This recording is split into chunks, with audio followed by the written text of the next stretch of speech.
Oh yeah, here we go. There you go.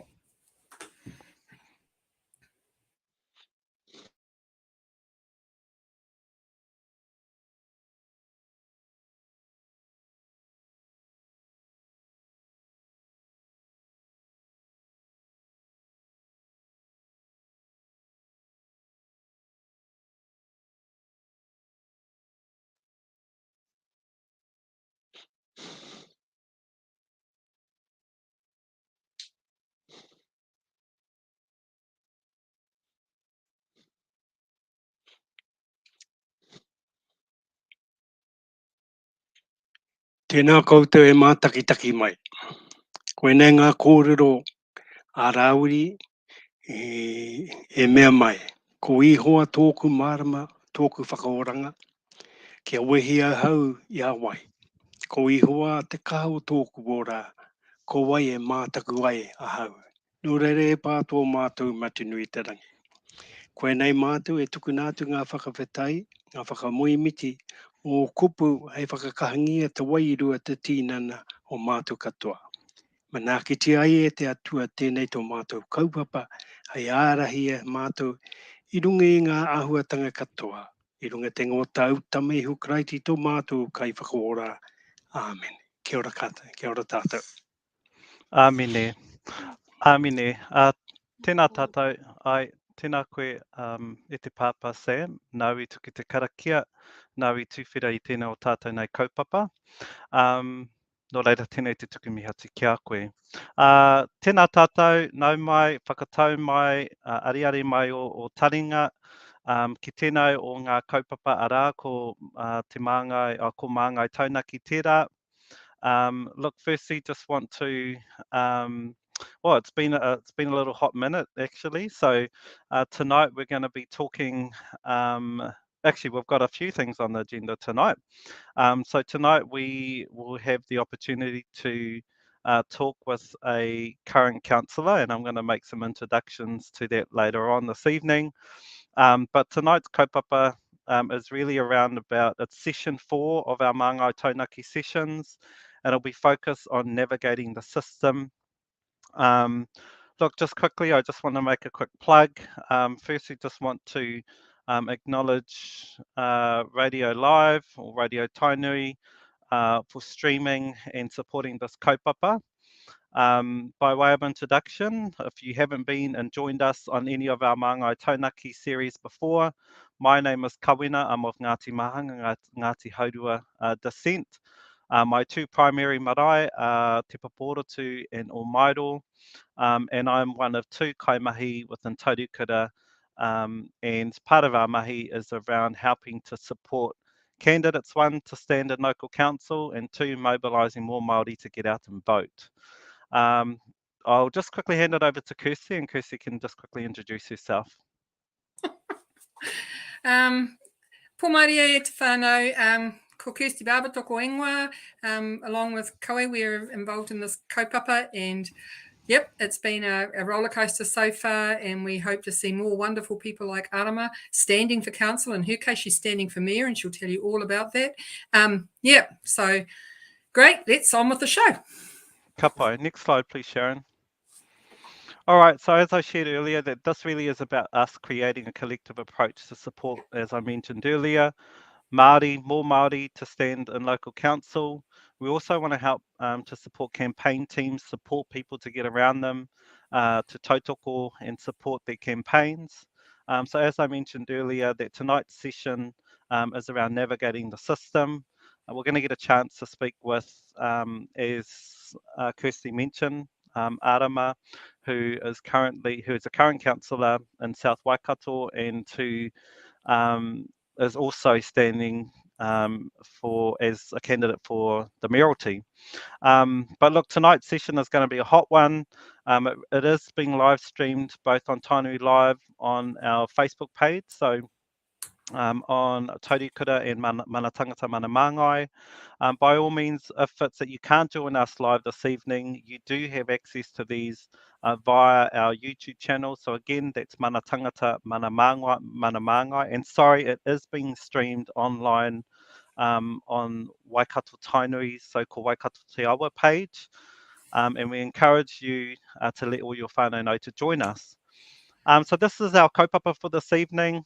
Without going through too much of it, really it's an opportunity to go through kind of what it is to navigate yourself through the system. We're going to get a chance to actually recap over some of the previous live interviews that we have conducted over the last couple of months. And then of course we'll finish off with a bit of a quiz. And then test on whether or on how well all of you guys have been learning and picking up over the consecutive months. Okay, next slide. Look, so without no further ado, I just want to quickly introduce our keynote speaker for this evening. So she's of Ngāti Tamatera, Ngāti Maru, Ngāti Pukenga, Ngāti Pāua and Ngāti Parau. She's currently the South Waikato District Councillor in the Tokoroa Ward. So Arama is the second term councillor with the South Waikato District Council. She has over 20 years legal experience. And without no further ado, let me introduce you to Arama Ngapo. Kia ora. Tēnā koutou katoa, he mihi poto kia koutou katoa mō tēnei wā, ka huri taku mihi ki te kai karakia Sam, tēnā koe mō tō whakatūwhirana me tō karakia kia mātou, tēnei pō, ka huri taku mihi kia kaunga me Kirsty, kia kōrua, tēnā kōrua, ka huri taku mihi ki oku hoa ko Benita, Tipa, Meredith me Moko, he mihi nunui kia koutou, me mōhio koutou te huarahi o aua o tēnei wā. I'd just like to thank you for inviting me along to have a kōrero this evening. And yeah, I'm really excited about having the opportunity to be here. Maangai Taunaki is a really good initiative and I really support that. So do I just kōrero or do you want to have an interactive thing or you just want me to talk about some of the experiences I've had? Yeah, Kapo, look, so probably this is going to be a bit of a hybrid session, really. So one, would love for you to share your lived experiences. What have been some of the expectations that you have on yourself? Of course, would love to hear a little bit about your as to why you chose to stand as the mayor for South Waikato. And then there will be some opportunities for pātai to come through. So for those of our whānau who are listening to this live, we welcome any pātai you have, but we'll make sure that we filter those before coming to you. But look, the floor really is yours, Arama, and then at times I might kind of interject and ask you some pātai. Ka pai. Okay, so I'm a second term councillor in South Waikato and for me, my journey in local government started because I was on an aeroplane from Rotorua to Wellington, and I sat next to a wonderfully inspirational woman called Tracy Haupapa. And I was sitting there and I was complaining about a resource consent issue that was coming up to take more water, a substantial amount of water out of Waiho.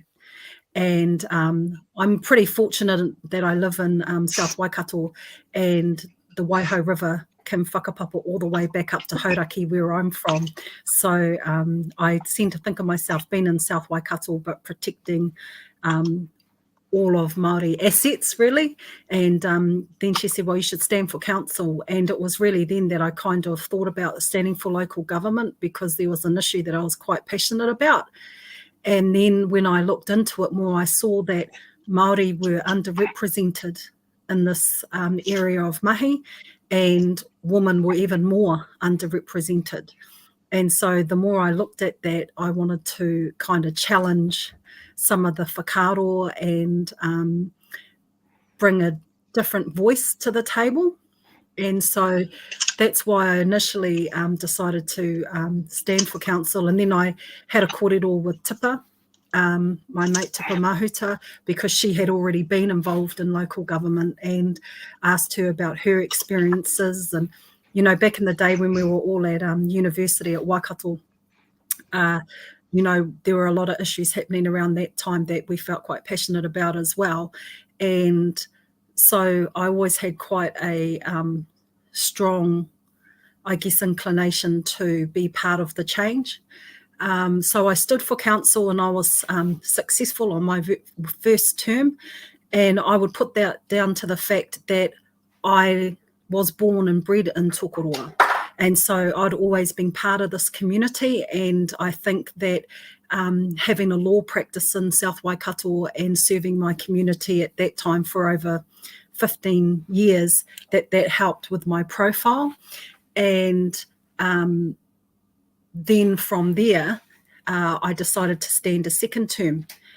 But to be honest, at that point, I wondered whether or not I was going to stay as an elected councillor, or whether or not I wanted to actually go for the top job and see what that was, how that was going to influence the decisions that were being made. Because, you know, for me, I feel supported by all my tipuna. I feel supported by my hapu, my whānau and my iwi. And so when I make a decision, I do it with that lens in mind. And that makes us quite unique from my perspective as a Māori councillor, because we very rarely ever make a decision that actually is going to affect us. We may be affected personally, but the reason we make those decisions is actually for our whānau, for our hapu and for our iwi. And I always say what benefits Māori benefits Aotearoa completely. And then I decided after this term, that I wanted to look at being mayor, because I was given the opportunity to be part of working groups and, you know, make decisions about wider local government issues that actually affect Māori. So if I can give you an example, if you're a councillor, one of the things you do is you set budgets.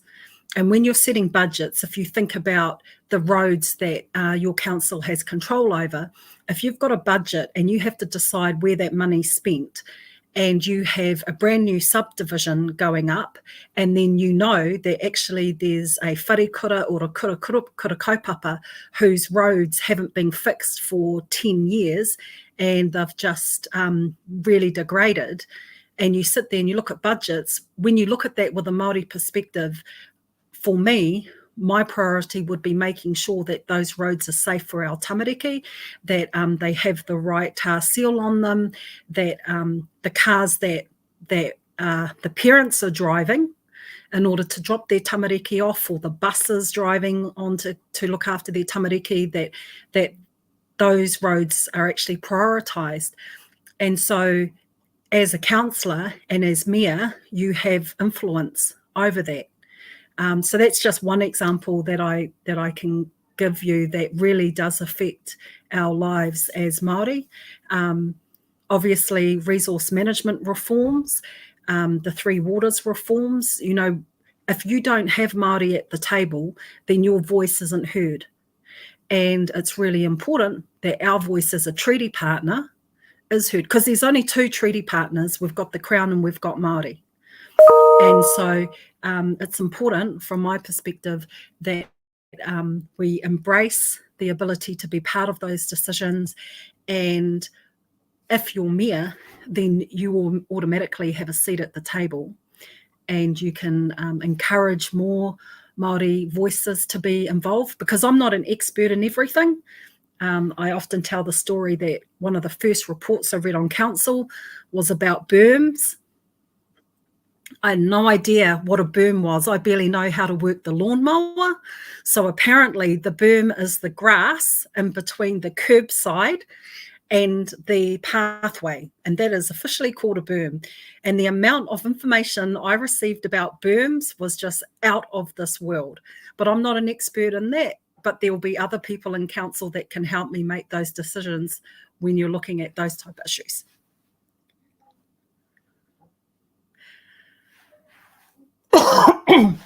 Aroha mai Kawina, you're muted. Yes, I am. Sorry, I just realised. Look, I'm just going to quickly jump in here. Look, I've had the absolute pleasure of meeting you, Kanohi Tinana, and I was, of course, we went to a local cafe, and we managed to share kai. But I was actually, I was really taken back by the level of engagement of your community with you. And the minute you walked into the door, you know, everyone wanted to kind of like chat with you. And so when you think about people who are potentially looking at standing, do you have to be popular to be a councillor? Like, yeah. So I mean, it's a straightforward.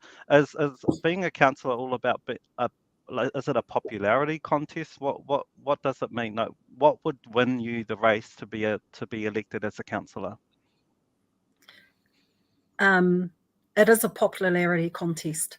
It's a democratic system, and the point is to get votes, and that may seem a little whakahihi, but it isn't, because this democratic system wasn't designed by Māori to start with.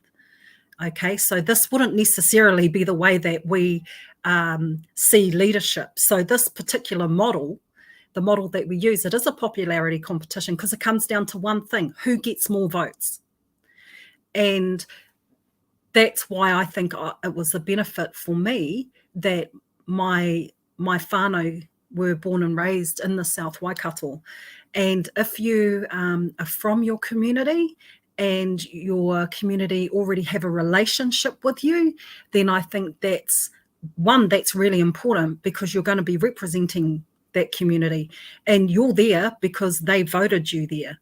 So your job is to be accountable to them, not accountable to anybody else, but accountable to the community that voted you into that role. And so because it's a vote-based system, people are going to vote for you if they like you, or if they believe in the kaupapa that you share, if it's a joint kaupapa. What segues quite nicely into the next question, really, around around that. So, of course, you were successful in the first term that you chose to stand as a councillor. Can you share with us any of your own little tips and tricks around campaigning in general? So it's really interesting, because we're in a social media frenzy, a social media platform at the moment, if you will. Whereas back in the day, you had to like literally beat the feet and go out and knock on doors and drop off pamphlets and do things like that. These days, you have access to so many social media platforms like Instagram, Snapchat, Facebook, and you need someone who knows how to navigate those. And I find that the younger generation, which I do not consider myself part of, I'm kind of over that, but my 18-year-old son and his partner, they're Instagram famous. You know, they do blogging, they do all of those things. And when you're looking at your voter base, it's about recognizing, do I need to go and have a cup of tea down at the Senior Citizens Club? Because they're not going to be on social media. And if you want to engage with them and tono for their votes, then that's how you need to access that demographic. But if I was looking at somebody who's of voting age at 18, I don't think they're going to want to have a cup of tea, and they want to engage with you on a media platform. So you need to be able to identify the areas of the community that will vote for you. And, you know, now I'm wondering whether or not I should be putting a lot of time and effort into parts of the community that I know won't. Because there will be just some people that no matter how much you campaign towards, they're not going to accept you as a mayoral candidate. They're not going to accept you as a councillor. And Kawina, when we met, you shared that you stood for council as well, and you were unsuccessful. And can I say that just the odds of me actually being successful in the mayoral campaign is secondary to the fact that we need to normalise and have Māori stand in these positions. Because 20 years ago, we didn't. You know, we were so oppressed, the government had to give us Māori seats. And that was how we engaged in government.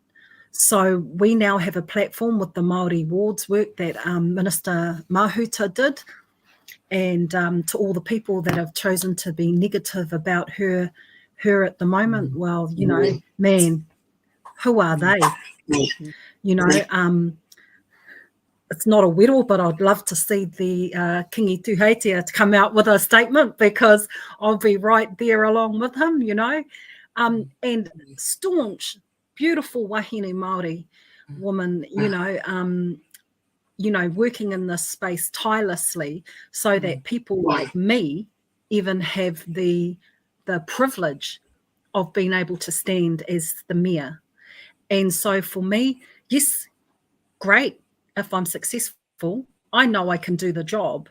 I know that I have the skills required to do the job. But just to see Māori on that platform who believe that they can also hold that position, that for me is an achievement in itself, Kawina. And so from your experience, this has grown. And would you have done this if you had not have had the experience that you had? Kareaui mohio. But I just think that, you know, it's fantastic. And success comes in many forms, not just whether or not you're elected. Kia ora, Arama, and yeah, our rangaho supports exactly what you said. People need people like you to vote for, and we're a bit more optimistic. We think we will get those who don't vote out when they have someone like yourself to vote for. But if I can take you back when Koe mentioned, you know, when we met with you in Tokoroa, but you told a beautiful story, and I am optimistic. Things have changed in the last couple of years, and you told that amazing story about getting out the kai distribution because kids who you knew had relied on the lunches and schools program were suddenly going to be bereft. And I just wonder if you could tell that story again, but also about the influence you were able to have on your non-Māori colleagues when you got them out to actually see what neighbourhoods were really like. Yeah, you know, COVID-19 has had a huge effect on all of our lives and every single area, no matter where you're working. But in terms of local government, if I can say that I've been on Te Wharekura o Te Kākaro Pātatere's board for nearly 15 years. And when we had the very first lockdown, our kura always provided parakuhi and lunch for our tamariki. And when we went into that first lockdown, one of my concerns was, well, how are our tamariki going to get fed? What's going to happen to the whānau who suddenly have extra mouths to feed for lunch and breakfast that they hadn't budgeted for and they hadn't even thought about? And because we were so... It was quick, you know, we were going into lockdown and there wasn't a whole lot of time to organise a lot of things. Excuse me. And so I was really concerned about that. So, you know, kura Māori, we're all about manaaki, we're all about awhi, we're all about aroha. I got hold of the kura and I said, you know, what can we do? And so our principal, Keith Silvera, said, okay, well, we can get all this kai together and we can distribute it to the whānau. And then another organisation in Tokoroa at that time, the South Waikato YMCA, got together. And one of the things the YMCA had were vans that we could deliver the kai to the whānau. And then I thought, okay, well, I need to get more help. And so I rang my local councillors. And one of the particular councillors that answered the call was Councillor Peter Scholter. And I said to him, okay, you need to go around and you need to deliver these kai packages. And he goes, oh, okay then. And he rang me, and I'm sure he wouldn't mind me sharing this kōrero. And he was in tears. And he said to me, I'd heard you talk about you know, the kura or the school. And I'd heard you talk about these Maori children, and but I get it now. And I said, what happened? And he said, I went and delivered this kai to this whānau. They were so grateful. And I feel really humbled. And then another counsellor who heard the story decided to go out and do deliveries as well. And they were also humbled. And then another counsellor decided to koha money. Because in the beginning, you know, there wasn't a lot of assistance set up. Now, you know, the government kind of put in place assistance. But back in the South Waikato, when it was just us, before any of that got implemented, I wanted to make sure that our whānau were going to be looked after.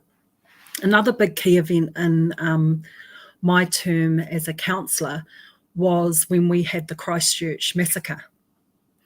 And that affected all of us in a different way.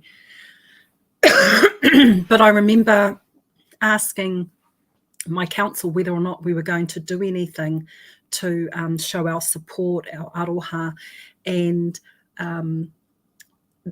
because it happened and I wanted something done quite quickly, they weren't able to do anything. And so I just thought, okay, well, I'll just organise it myself.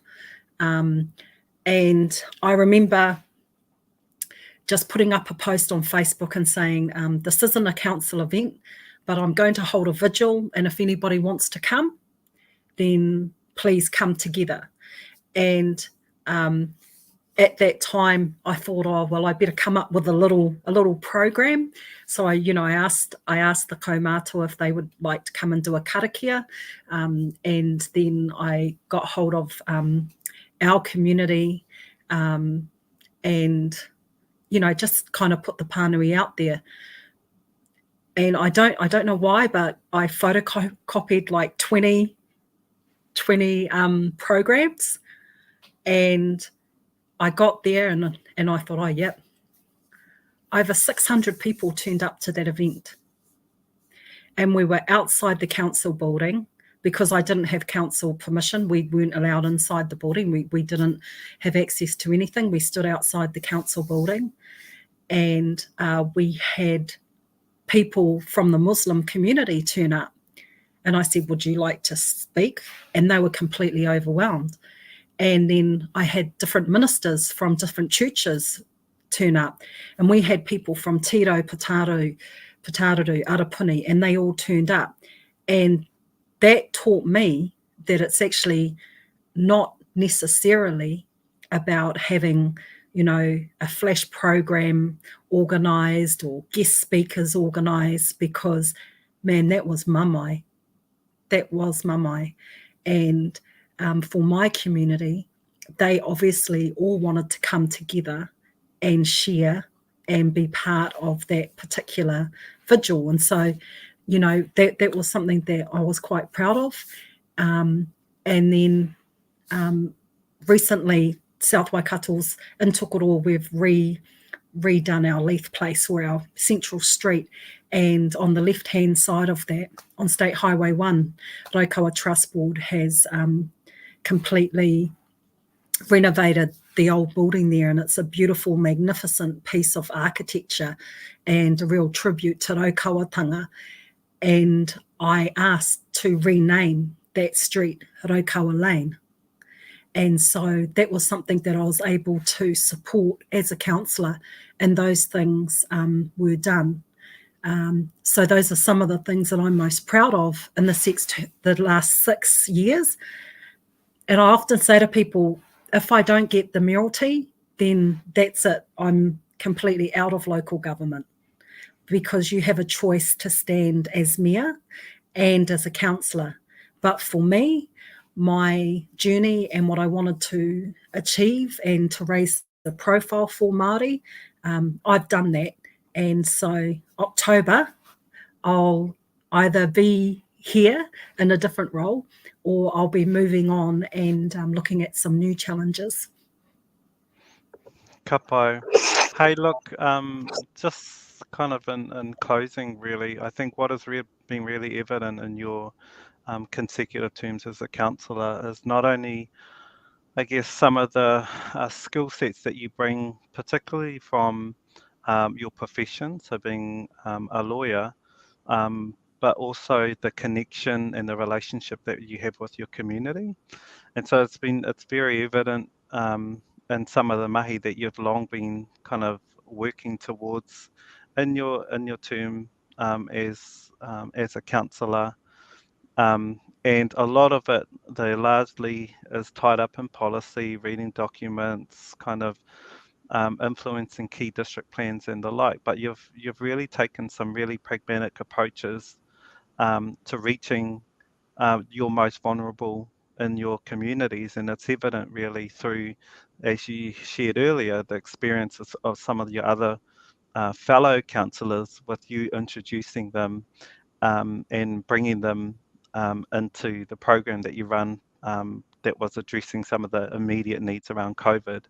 And so I want to really mahi to you, Arama, for the mahi that you have done, and it's really, really exciting to hear that not only a Māori, but a wahine Māori is standing as a candidate for the mayor in South Waikato. And so I guess just in closing, I just wanted to kind of give this time really over to you for any kind of closing comments, or if in particular you want to speak just briefly about why people would want to, why is it important to vote someone like yourself in this council, or just any closing statements. Just to say that I think that these type of platforms are really important, and we fought for the right to be able to stand for council. Not me personally, but people who came before me, because they had the wisdom and the insight to know that in this particular way, this is where you get to influence things. And it's relevant to everything we do. The library finds that we get charged because our tamariki often lose books or break books and things like that.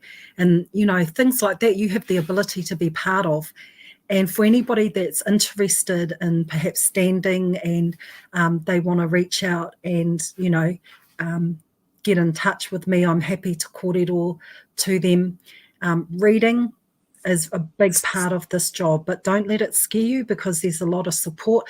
Te Maruata is the Māori organisation that you can reach out to, and it's full of wonderful people that are often going through the same journey as what you are. And so there's really a supportive network out there. And for anybody that does stand, kia kaha, have fun. Seriously. It's a really amazing thing to be a part of. Have fun. And, you carry with you your tipuna. So, you're never alone. You're never alone. They're always going to be with you. And whatever path led you on this journey, have fun as well. Kia ora. I put on my plea for a partai before Kawe did his final address, but this is a brilliant opportunity. Ka tautoko te mihi ki a koe, Arama, tēnā reka te kōrero. And maybe just one final little thing then. Sorry, I put it on the chat. But what becomes possible when you become mayor, you and people like you? What's the horizon look like? What's the view from the veranda? What will you be able to do that you possibly can't do now?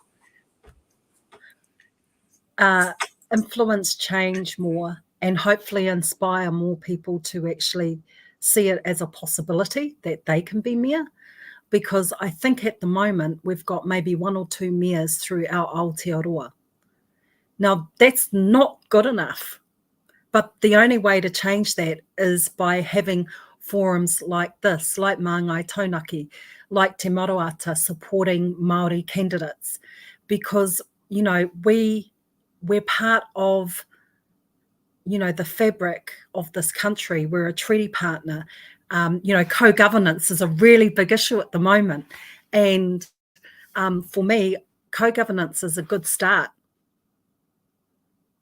But, that's not where we should stop. We should be at the table, and we, you know, that's what I think that we need to strive for. That's probably not as well articulated as it could be. It's great, and that's, yeah, we hear it so often, and we believe it. You know, aside from ka whawhai tonu mātu, we've got what's good for Māori is good for the world. You know, everything you stand for is actually going to create richer communities for all of us. Oh, look, just meet you again. Sorry, I did put my little chat thing up before Koe finished off, but thank you again so much for participating in this, and we hope, you know, we'll get to share your posts on our social media pages and things. That this is a movement. That's what we're trying to do here with Maangai Taunaki, is build that collective strength.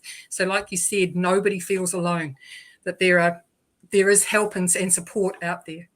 So, thank you again, Arama. We're just really grateful for your time tonight. Okay, well, thank you. So next slide, please, Sharon.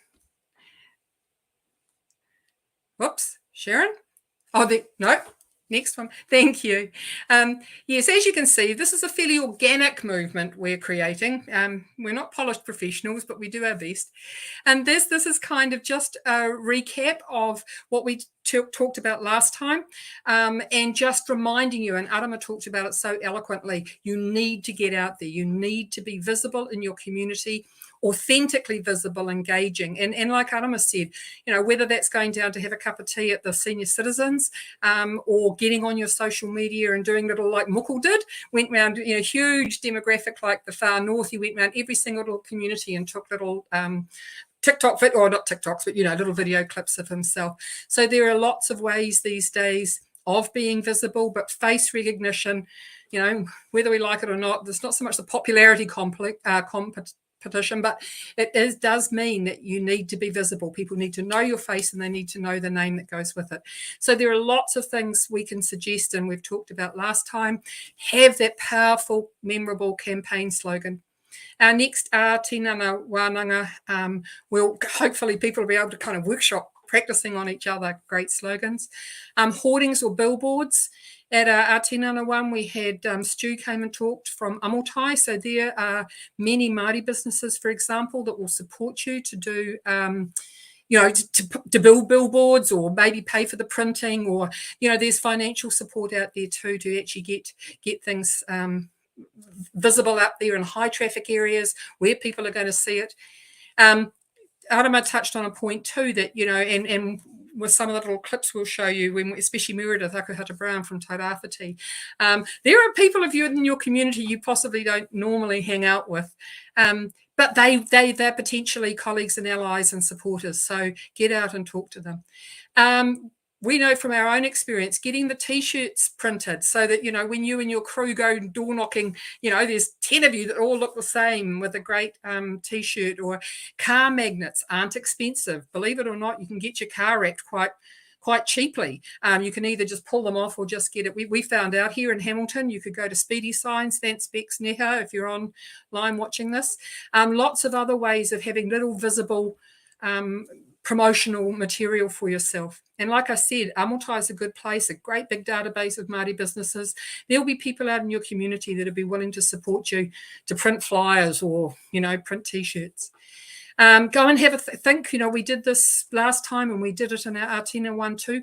Have a look at the rich oasis that is your community. Who's out there? You know, there's going to be organisations that the moment you start talking to them will then know you, and they'll realise that you're standing. But they also may be able to support you in kind, like whatever their business is doing.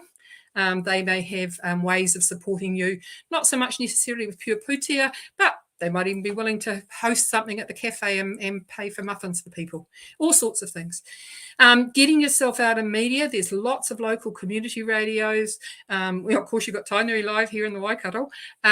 But, you know, even we're going out to Whangaroa next, to Raglan, to run a community huia hapori.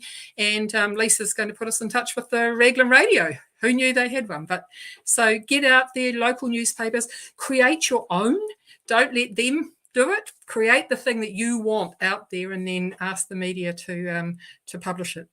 Any kind of gatherings, whether that's church, sports clubs, whatever, you don't necessarily have to address them, but just be there and be willing to talk to people.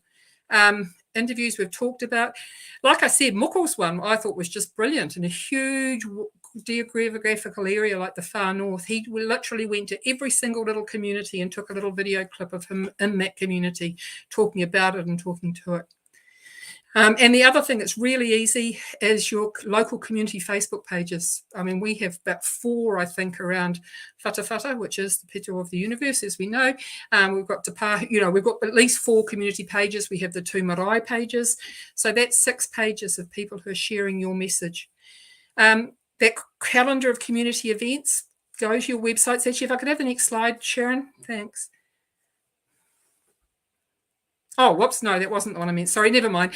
Your council websites, or they will have some variation on what's on in your community so that you can keep in touch with and create a calendar of events and make a plan. Matariki is going to be an obvious one. That's only a couple of weeks away now.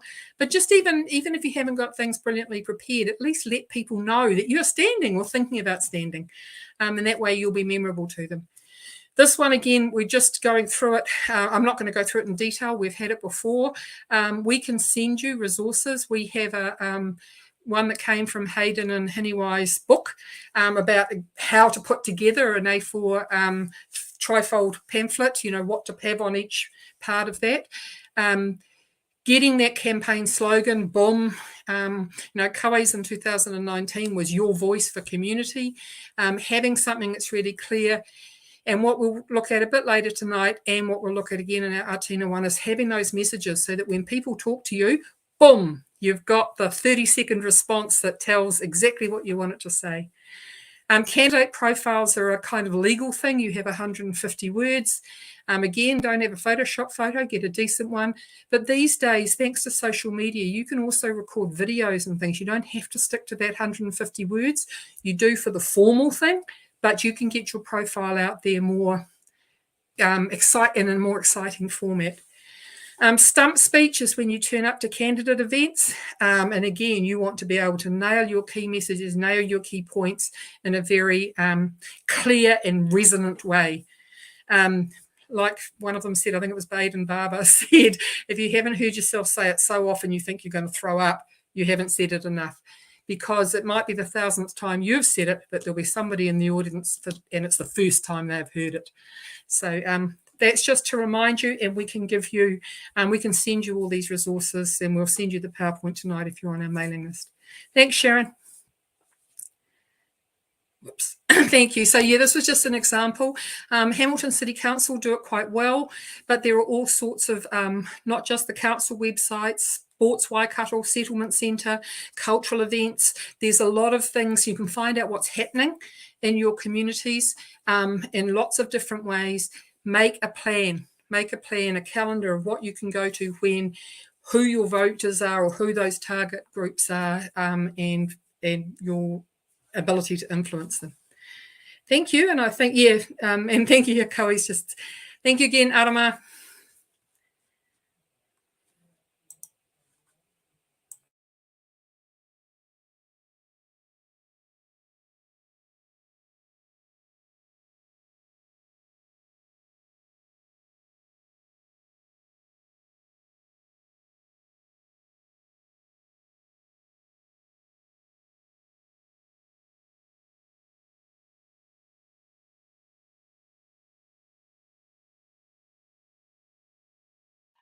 So I know that it seems overwhelming to think where do you start, but start with you as making a stand for your community, for a voice that's not at a table that's been governing us for a long time. And I've really enjoyed the campaigning space because, again, you might meet pockets of your community you don't generally hang out with.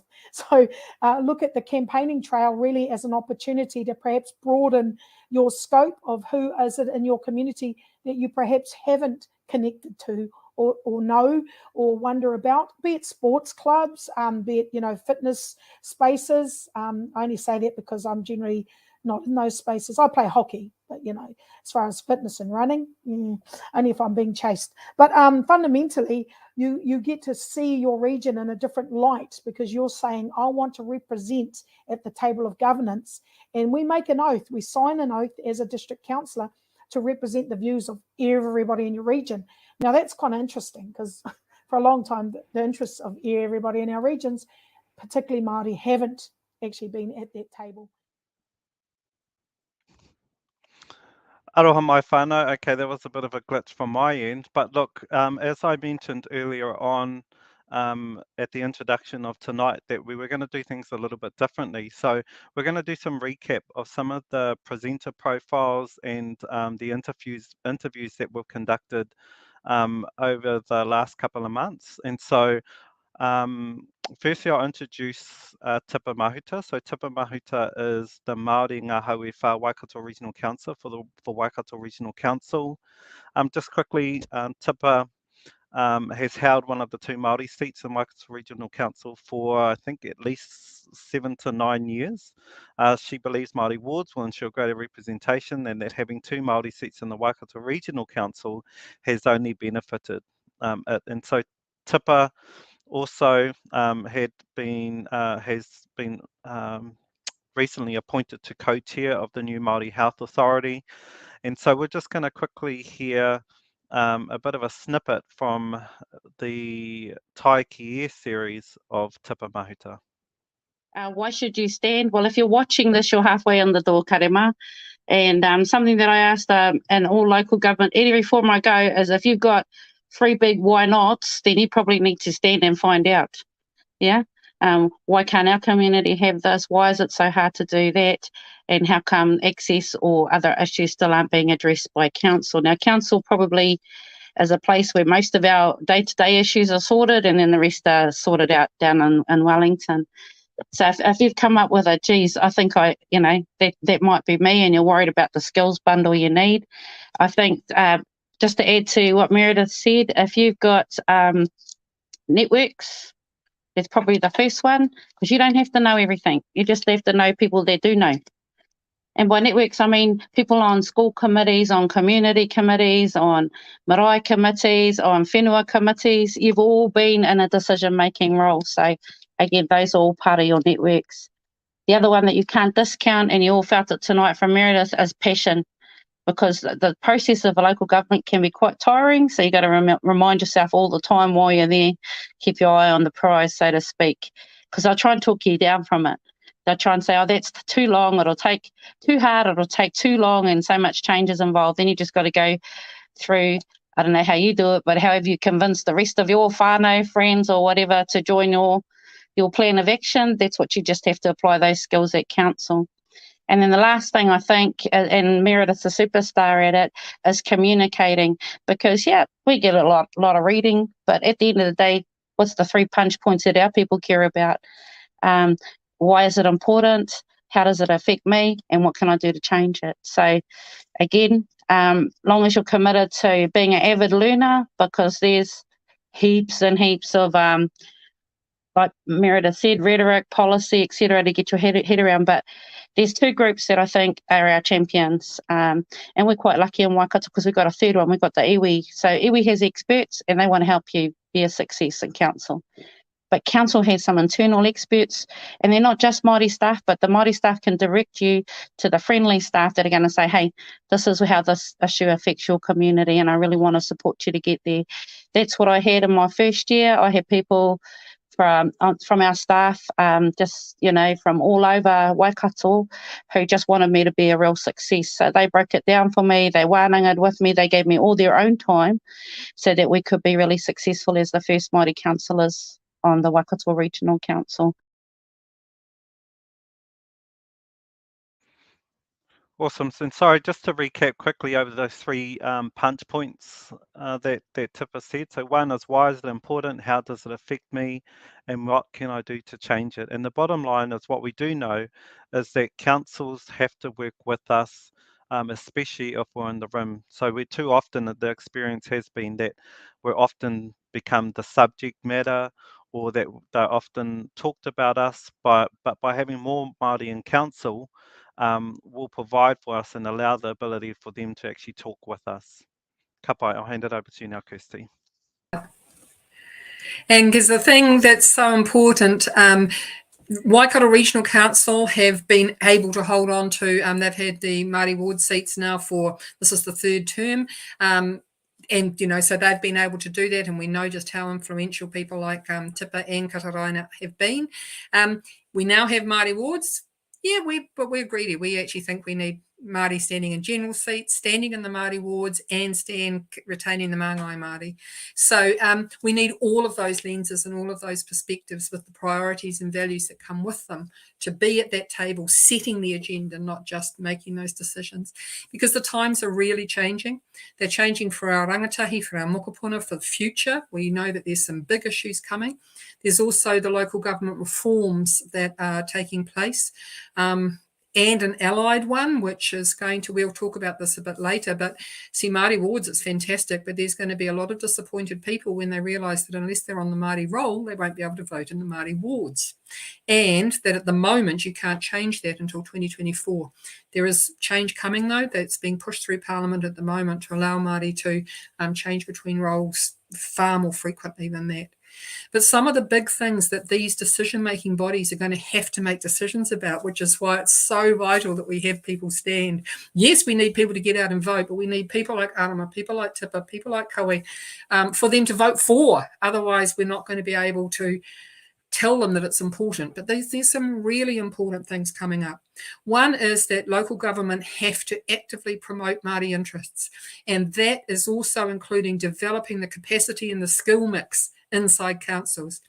Tipa mentioned, you know, she talked about council staff, and at our next Ātinana one, we'll actually have Lisa Thompson, who's a Waikato District Councillor, the only Māori on the Waikato District Council, and Gareth Bellamy, who's a senior engineer, because often the effectiveness of council depends on how those two branches actually work together, what the relationship is between them.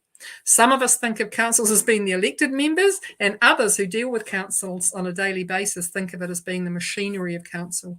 So like Tipa said, and what Moko will talk about later, building those relationships across the aisle is one of the keys to effectiveness. Obviously, the natural environment and climate change, whoa, you know, and our local councils have a huge amount to do with that. We know this because of, you know, around, like Arama mentioned, water quality. We have Kui and Kaumātua out at our little home of Omairo Pa, which is beside the Waipa River, who remember being able to see to the bottom of it when they used to swim in there as kids, and now you couldn't. They used to pick up koura and the little freshwater mussels, you know, they remember within their lifetimes the change that's happened in our awa. Housing affordability, obviously, and Kaui's other hat is as a principal advisor for Kainga Order, so whether you're tamariki and you're rangatahi or mokopuna are actually going to be able to live close to where they belong is going to be a matter for councils, what resource consents, etc. are created, especially for Papakainga. We were at Matamata Piakul today, and they are trying to put that through. And at the end of the day, it's a no-brainer. Māori own the land. It should be up to them what they build on it. So, you know, all of these things, how people will live, their whare.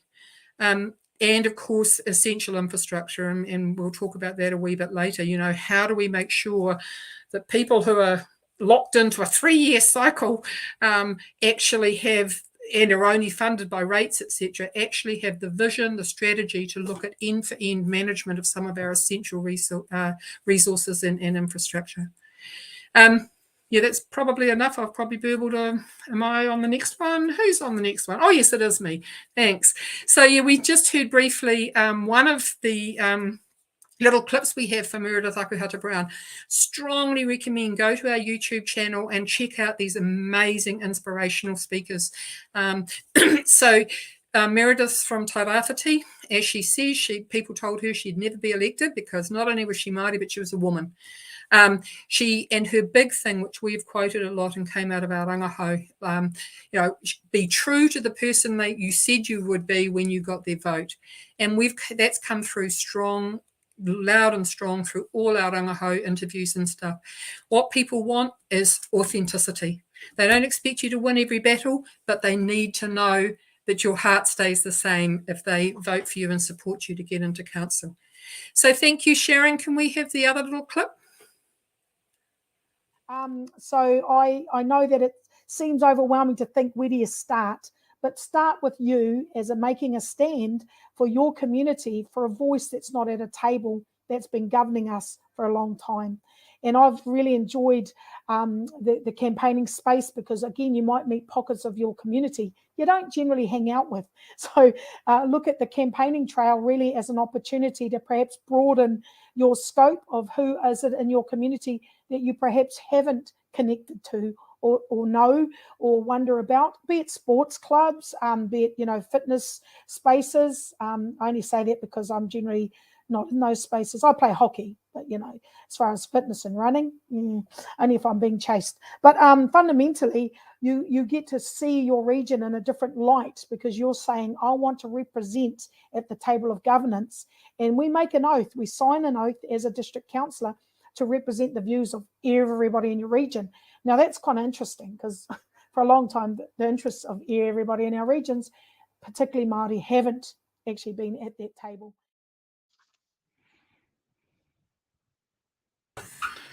Ka pai. Yeah, look, so we encourage everybody to actually go onto our YouTube channel as well. As Kirsty mentioned, that there are actually some we've been really blessed to have interviewed a number of inspirational speakers, and Meredith definitely being one of them. And so, look, this kind of really leads us on to the next slide. So this really is about the point in which you decide, okay, yes, I'm going to run for council, and have gone through the numerous processes, and then this now is the point in which you start kind of converging and really getting a clear, succinct message in place. And so what should be really important is actually you need to consider why should people actually vote for you. So think about how you might be able to clearly articulate, how you can make that clear to your voters, to your audience. Again, making sure that, and as Kirsty mentioned earlier, that actually one of the key things that's come out as a result of our interviews and the research is authenticity and what it means to build meaningful relationships, to engage and connect with your community, and so being able to make those connections, but also to deliver your message in a powerful, memorable way, and ensuring that it's nice and clear. So if you don't know why you are running, why should they use their vote on you? So as I mentioned earlier, it's really, really important for you to clearly articulate why people should vote for you. And so think about some of the things that you've been involved in your community. Okay, yes, to a degree, some of your previous professional experiences does come into play. But I think it really is, again, what's come out of some of the conversations and interviews is actually people need to be able to know that you're real, that they can connect with you. Actually, we're going to share some gems that's come out of some of our hui hapuri wānanga already, but actually people want to know that that you're real, that you know your stuff. And so you might not necessarily be a subject matter expert or know legislation or the RMA or the impacts of Three Waters and the like in its entirety. But you need to make sure that you know some of the basic stuff. And by all means, it is really about building some of those internal relationships, as Kirsty shared earlier, with some of those staff, because you're going to have to lean on others to provide some of that, the finer details around some of the things that you're going to find yourself involved in. So yeah, so also share about how some of, what have been some of the stuff that you've been involved in your community. So for example,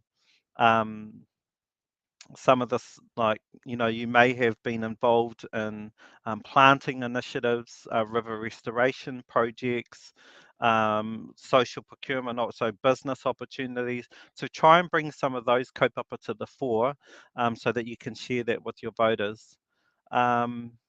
What are some? Yeah, and then of course you have to make sure that you understand the issues of the community. So you obviously have to become a really good listener, and then try and condense and articulate that in a way that's really that people can understand with minimal jargon, which often happens. So yeah, look, just in closing, try and come up with a 30-second elevator pitch, just something that you can just kind of rabble off the tip of your tongue at any point, at any moment. Ka pai. The next one. Look, I'm not going to spend too much time on this. Again, we've shown this slide a number of times, but really this is just the basics. So nominations open on July the 15th. They close on 12th of August. Now, don't be like some of our other candidates in the 2019 election where they left it to the 12th or 11th hour. So make sure that you get those nomination papers in. You have to be nominated by two people at least, by two people who, of course, who are 18 years of or older, and who resides in the ward or the area that you're looking to stand in as a candidate. There is a $200 deposit fee that you have to pay to stand as a candidate. Those are refunded at times based on the election results. But I encourage everybody to go online. So, of course, on the slide here, we have provided for you the link.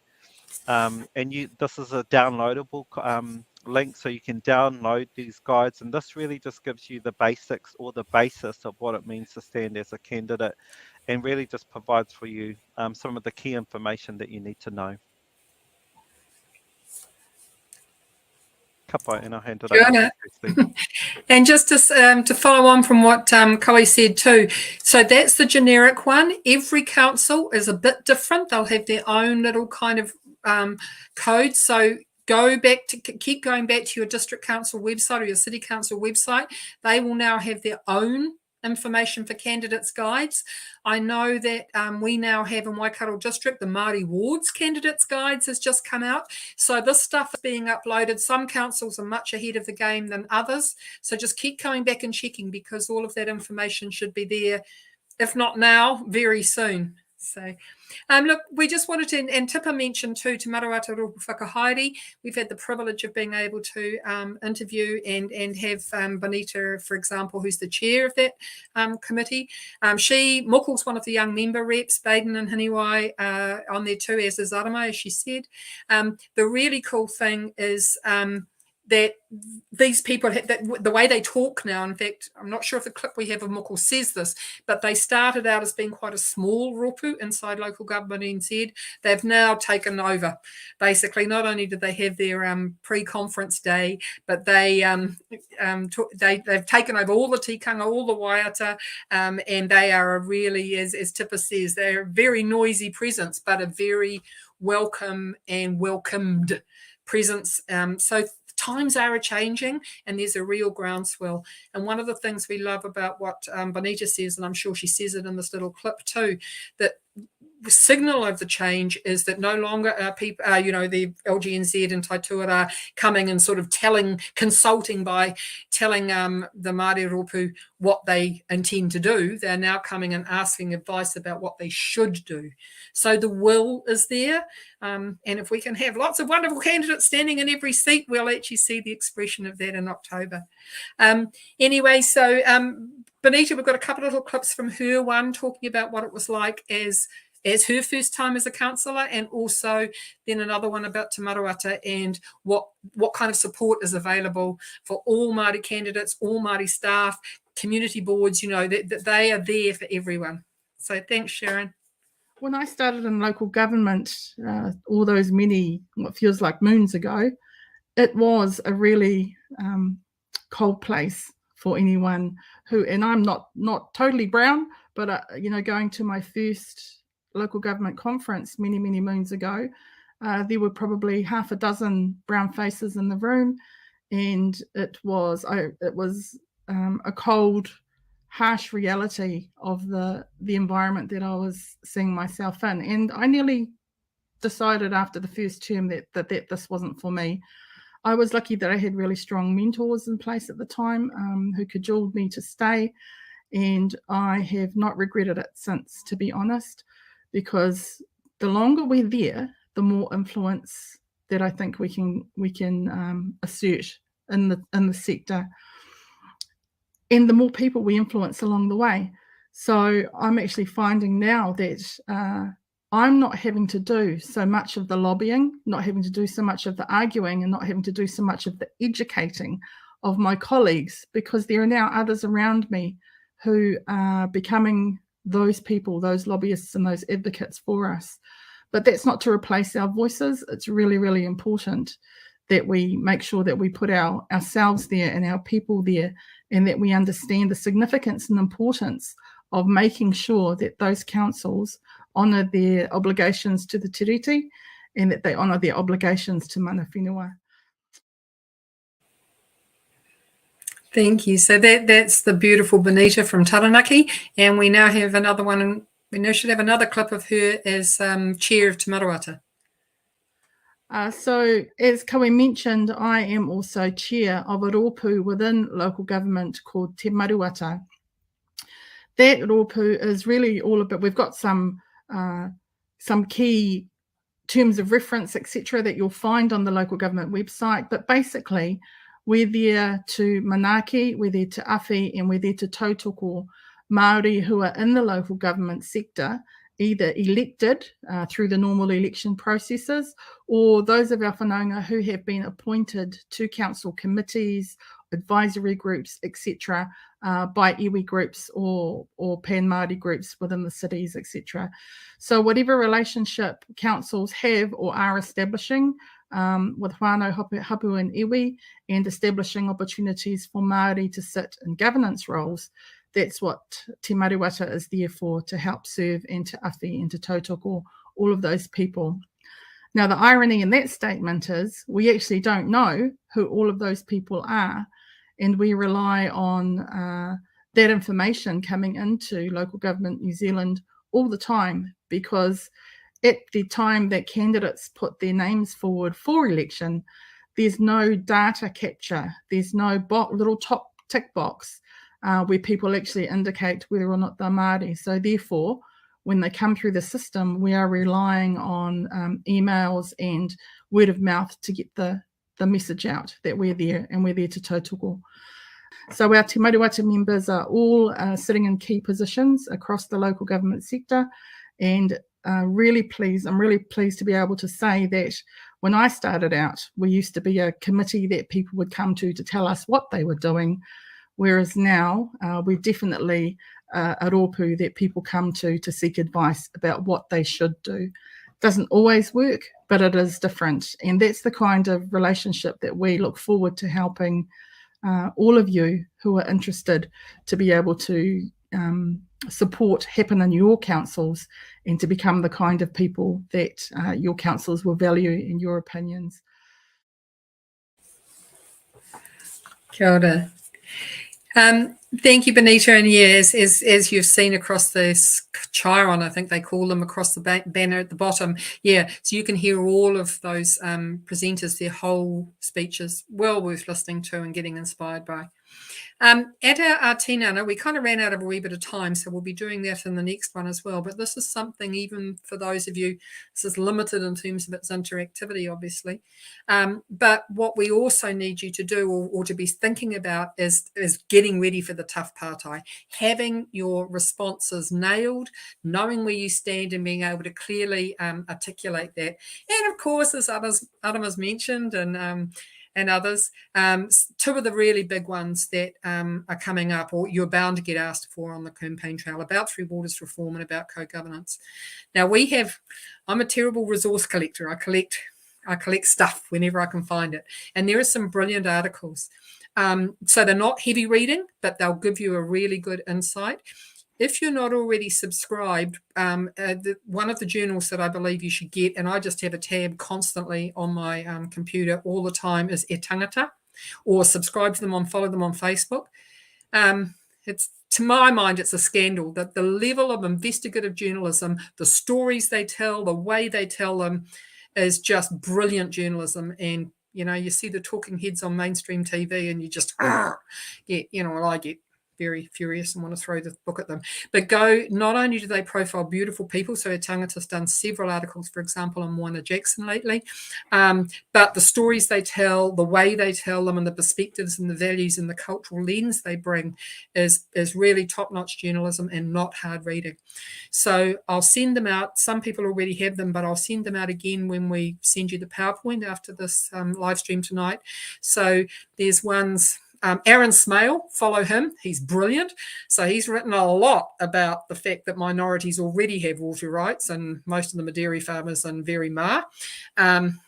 So yeah, but they're very easy reads, but they'll give you some of those talking points you need when people come at you about some of these big issues.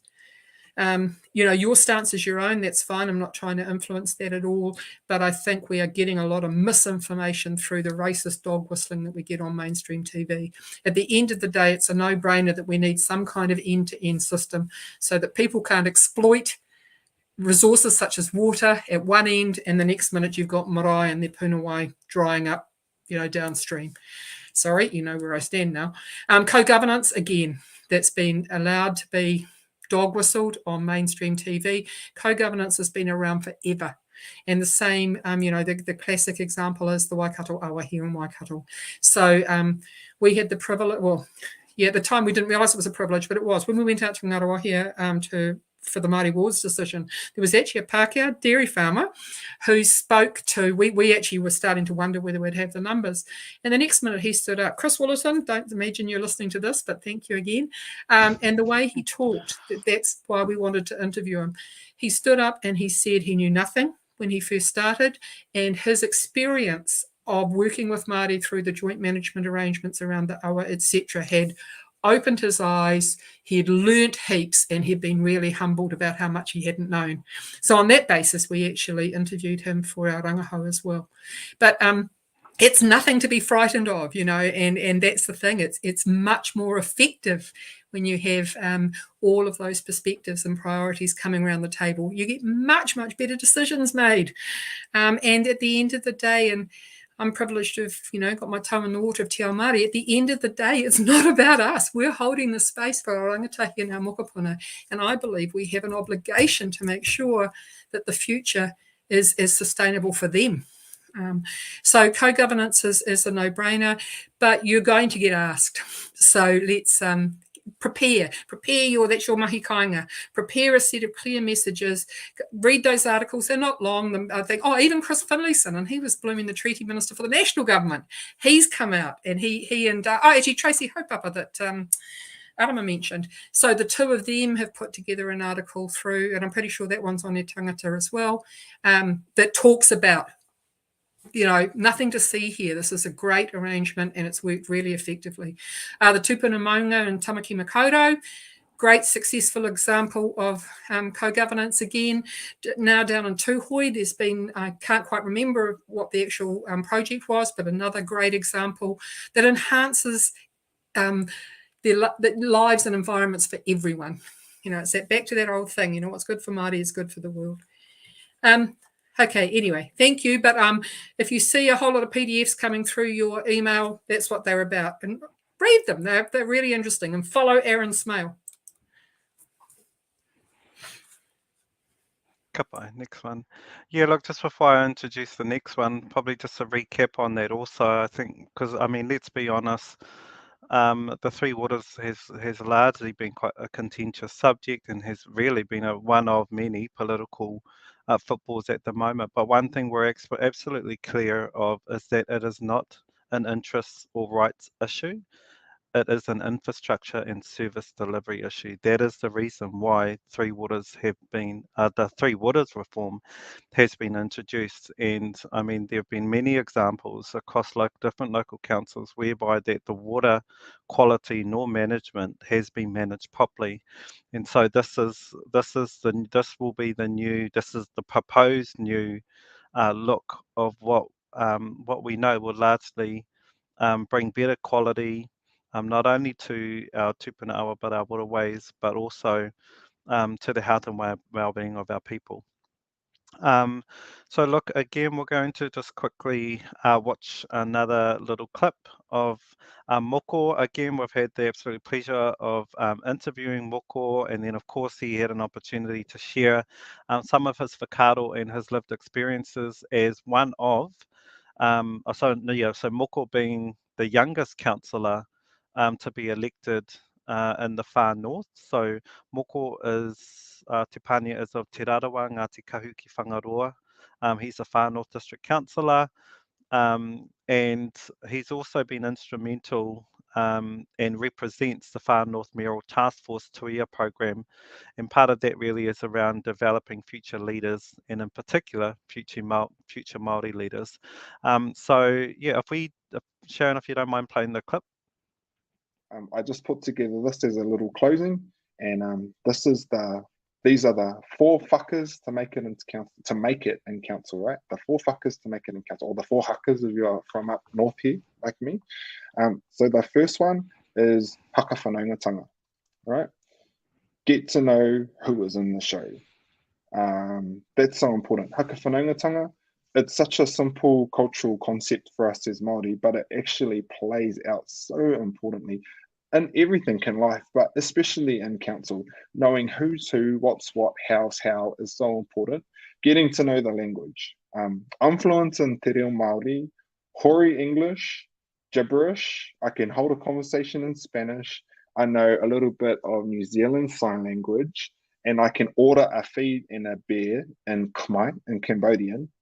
But local government has another language altogether, and you have to learn it. And I'm still not fluent.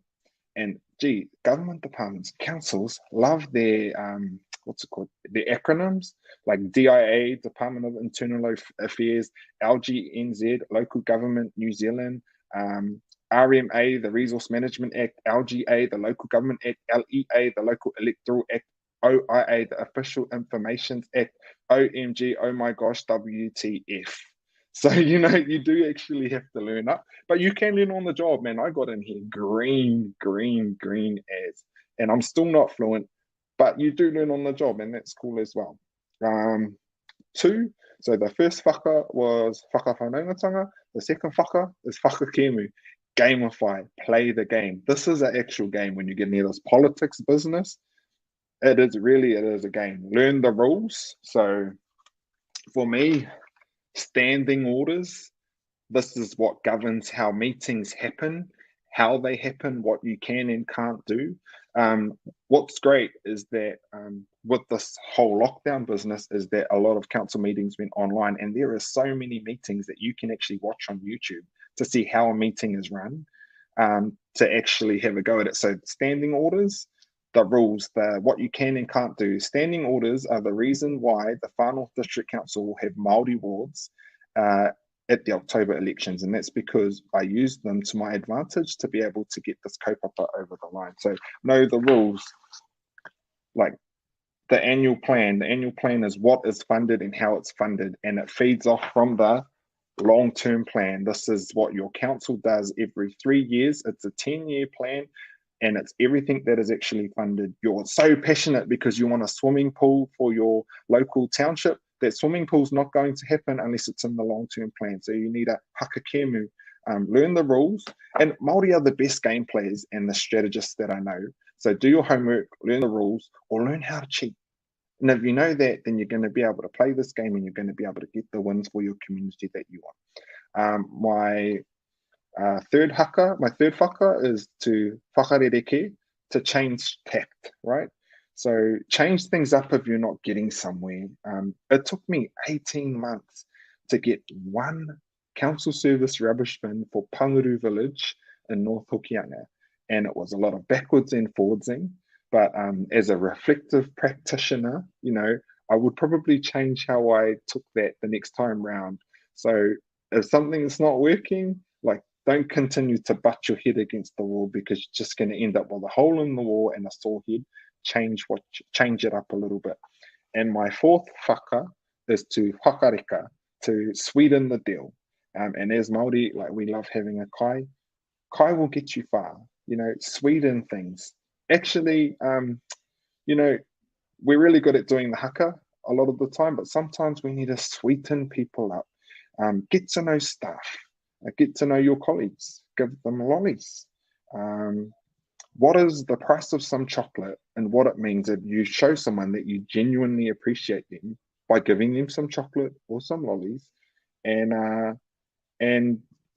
what will that do for your relationship? So in our council, in all councils, we have democracy services or a governance team, and they're usually responsible for helping councillors and dealing with meetings and all of that. And we've got a group of girls in our council who I called the GGs, the governance girls. And I love these ladies in our council, because if you want anything done, if you need any help, then you need one of the GGs to back you up. So one of the things that I made a point of doing was always making sure that each week I took the GGs some chocolate, not because I wanted them to owe me or I wanted a favor later, but it actually pays off. I actually genuinely appreciate them.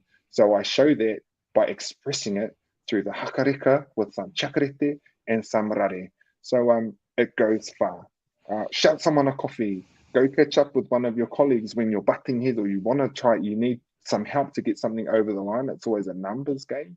It comes down to the votes. At our council table, we have 10, which means that we need 6 yes votes for something to get over the line. What's 6 coffees? Nah, what's 6 coffees? So yeah, my 4 pakas to get into council: whakawhanaungatanga, whakakemu, whakarereke, and whakareka. And that brings me to a close to my kōrero. And if all else fails, right, this is your sweetener. Teka painoa kia reka. Fake it till you make it. Ngā mihi nui, ka hakahoki atu I te rā ka kōrero ki a koe e kawe. Man, there is just so many kind of real practical, pragmatic approaches with this one. But I just quickly want to recap over what Moko shared. So look, there's one thing actually campaigning and getting out there and mobilizing the voters, appealing to your voters. So there's one thing going out and actually standing as a candidate and campaigning. And what we've heard from Moko, it's another whole thing about actually being in council. So of course, he's multilingual, that he's fluent in te reo Māori, that he's hoary in te reo Pākehā. I was actually really impressed how many different languages he knew. But of course, coming into a council, local government setting, one has to really try and understand not only the political jargon, but actually all the acronyms that he kind of mentioned in his kōrero. So these 4 whakas, I feel weird saying it, but anyway, these 4 whakas are so vital for people, at which point you do end up becoming a councillor. So to recap over that again, so of course you mentioned whakawhanaungatanga, and so that is about you getting to know who's in the room, your fellow councillors and council staff. So building really close relationships with them. Whakakemu, so about learning the rules, playing the game, play the long game. And as he mentioned, of course, Māori are the best at games. And he also mentioned, if it comes to it, learn how to cheat the game as well. The third whaka was whakarereke, so change track, change things up if you're not getting anywhere. And he used the example of the introduction of the rubbish bins that took him 18 months, and so there at times you're gonna have to learn to compromise, to renegotiate, to go back to the table, or to pivot and change the whole tactic. And then lastly, of course, he said whakareka. So he used the examples of the GGs, so the governance girls. So do what one has to, and in his case, fed them chocolates and lollies to sweeten the deal. So those were some really practical advice from our mate Moko. And then, of course, as most of us know, if all else fails, fake it till you make it.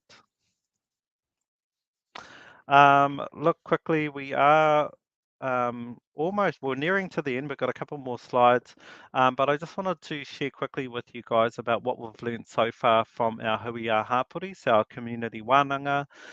So a couple of weeks ago now, we delivered our first tinana hui a hapuri wānanga, which was awesome. So this really is just some of the key kōrero that come out of it, come out of that wānanga. So one, I learned how important it is to know how much our vote counts and how important it is to get behind them, to support them to run for council.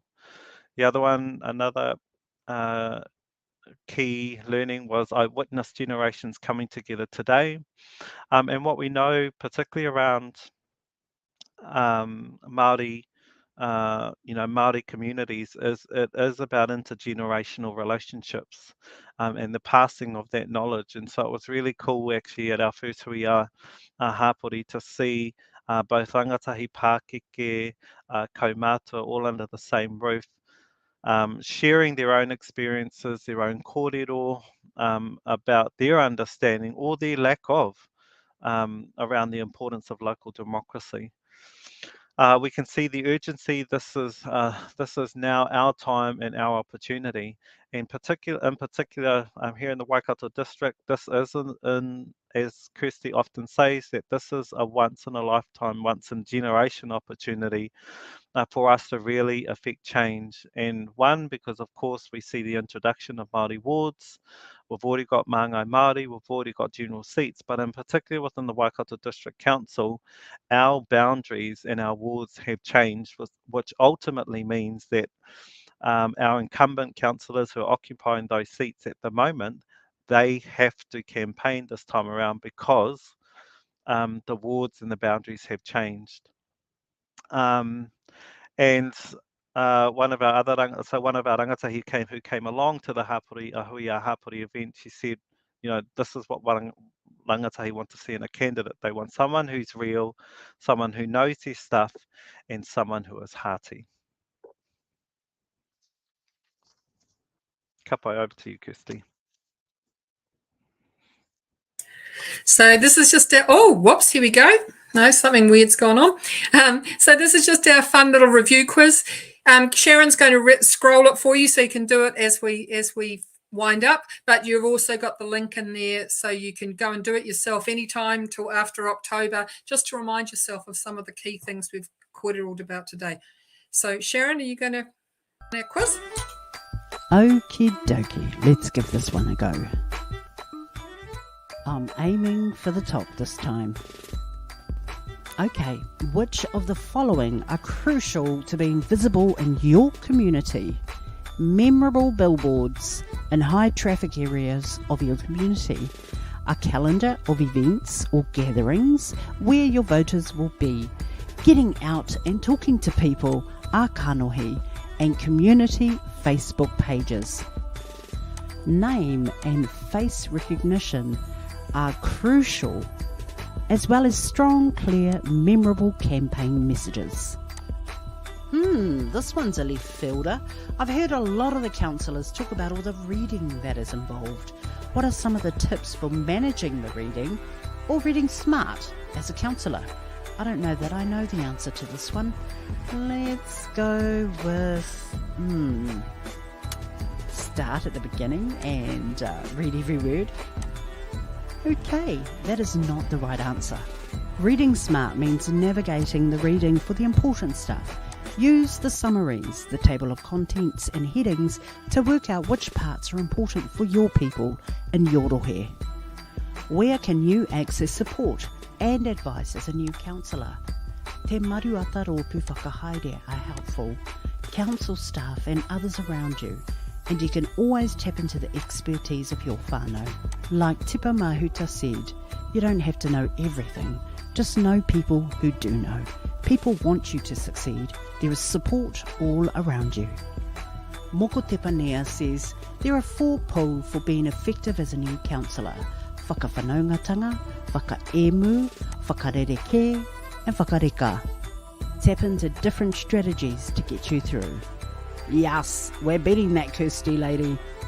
To get yourself ready for some pārtai that might come your way, Get to know the Three Waters and what it's all about.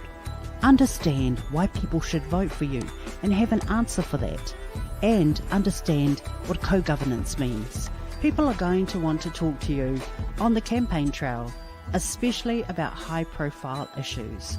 So it's worth preparing and practicing some clear, memorable responses. The most important is, why should I vote for you? Get yourself ready.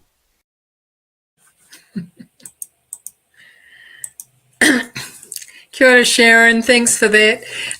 Yes, I hope you'll have fun with that. All our little quizzes are up on, that the links are in our PowerPoint, so you can go back and refresh your memory and hope you find them fun.